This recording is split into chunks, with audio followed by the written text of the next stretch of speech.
সবাইকে জানাই শুভ সকালের অনেক অনেক শুভেচ্ছা। এখন ঘড়িতে বাজে ওই 9টা 10 মতো।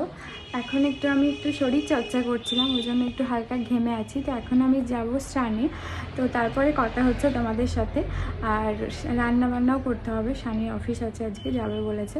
তো চলো আগে স্নান টান করে আসি, বেশি দেরি করবো না, রান্না করতে হবে, তারপরে দেখা হচ্ছে। স্নান পুজো করা এগুলো সব কমপ্লিট হয়ে গেছে। এখন চলে এসেছি রান্নাঘরে রান্না করার জন্য।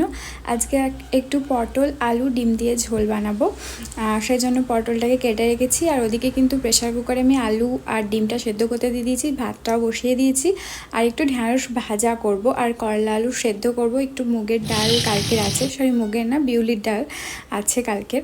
তো এদিকে যতক্ষণ না প্রেশার কুকারে ডিম আলুটা সেদ্ধ না হচ্ছিলো, ততক্ষণ আমি পটলটা ভেজে তুলে রেখেছিলাম। তারপরে আলুটা ডিমটা ভেজে রাখলাম। এবার মশলা টশলা দিয়ে ভালো করে কষিয়ে নিয়ে জলটা দিলাম ফুটতে, একটুখানি ফুটুক, তারপরে ডিমটা পরে দেবো ঝোলটা ফুটে উঠলে।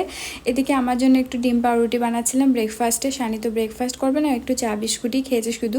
ঝোলটা ফুটে গেছে, এবার ডিমটা দিয়ে দিলাম। আমার ডিম পাউরুটি রেডি, আমি ব্রেকফাস্ট করে নিয়েছি আর শানিকেও খেতে দিয়ে দিয়েছি। শানি খেতে বসে গেছে। ওর আজকে কোনো ফর্মালি ড্রেস সেরকম পরে যেতে হয় না, যে কোনো ড্রেস পরে যাওয়া যায়।